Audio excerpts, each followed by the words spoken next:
This is the second reading of our book with animals, about winter things, and about an object. And it seems that all the animals are looking at this object. The author, Jan Brett, has some words on the front of the book as well. So I'm looking and I see a sight word. The mitten. The mitten. Oh, so that might be what they're looking at. That's different. Usually they don't see something like that out in the forest. So let's see what a mitten looks like. Here's a mitten my daughter made when she was in kindergarten. As her teacher was reading the mitten, she made a mitten. Now, a mitten is different from a glove. The mitten, you put all your fingers in this pouch and it keeps them all warm and cozy together. Okay, let's see what the author would like to tell us about the mitten.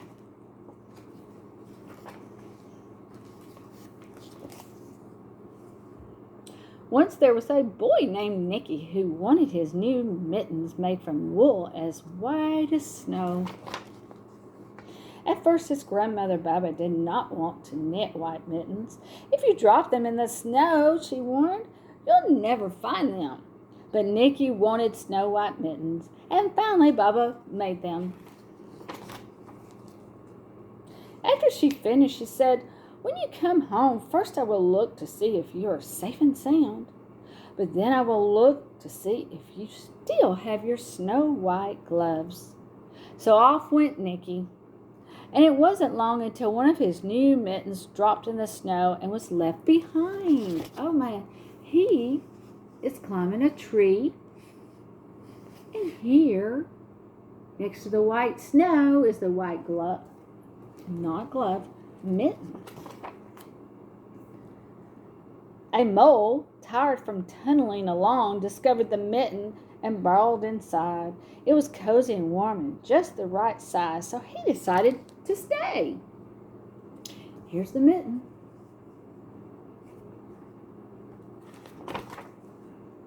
A snowshoe rabbit came hopping by. He stopped for a moment to admire his winter coat.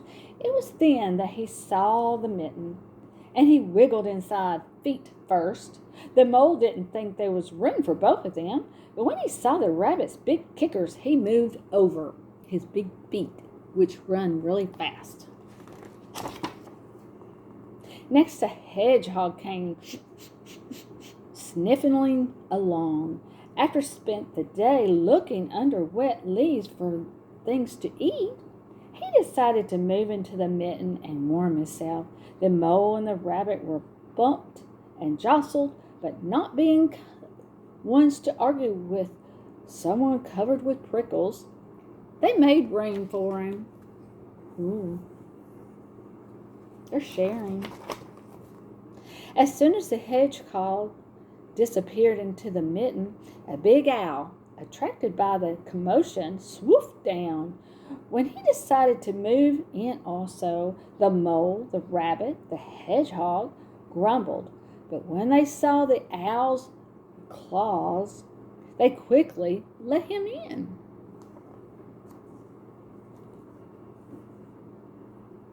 This is claws. Up through the snow appeared a badger. His eyes met the mitten, and he began to climb in.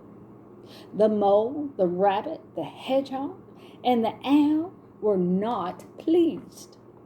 There was no room left, but when they saw his diggers, they came and they let him in, and they gave him the thumbs up. That means you can come in. So here's the mitten, all the animals snug and warm in there. It started to snow, but the animals were snug in the mitten. A warm steam rose in the air, and a fox trotted by, stopping to investigate. Just the sight of a cozy mitten made him feel drowsy and kind of sleepy and cozy feeling. The fox poked his muzzle in when the mole, the rabbit, the hedgehog, and the owl, and the badger saw his shiny teeth. They gave the fox lots of room, so they made room even for the big fox. A great bear lumbered by. He spied the mitten all pumped up. Not being one to be left out in the cold, he began to nose his way in. The animals were packed in as tightly as could be, but what animal would argue with a bear? The mitten swelled and stretched. It was pulled and plunged too many times its size. But Baba's good knitting held fast. It means her knitting held up in all that stretching, so it was a very good knitting job. Along came a meadow mouse, no bigger than an acorn. She wriggled into one space left. Now, I wonder where that space could be. Look how tight it is. So she made herself comfortable on top of the great bear's nose. Yes, right here. The nose of the bear. The bear, tickled by the mouse's whiskers, gave an enormous sneeze. That means a big sneeze. Ha, ha, ha, choo! And look at all the animals. You see all the animals flopping? They were out. They were scattering the animals in all directions. All the animals came out with that one big sneeze. And all the animals were looking like, what is going on? There's the animals. They're laying around. They're going, cold out here. It's also wondering what happened. On his way home, Nicky saw a white shape in the distance. It was the lost mitten silhouetted against the blue sky. Okay, so here it is. It's also flying in the air like all the animals did. Right there against the blue sky.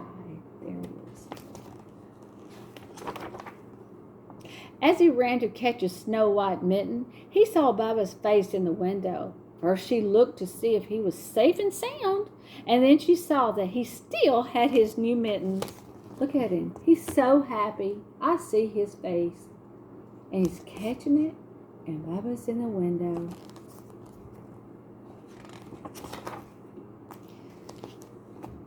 Well, there was a problem. The problem is there's one regular size mitten that she knitted, but she didn't remember this one being so big. She was curious. She didn't know why that mitten was like that. And Nicky didn't know. But we know that all the animals were safe and cozy and warm in that mitten. And they all enjoyed it for a little while. Okay, boys and girls, we'll see you next time. I hope you enjoyed the story.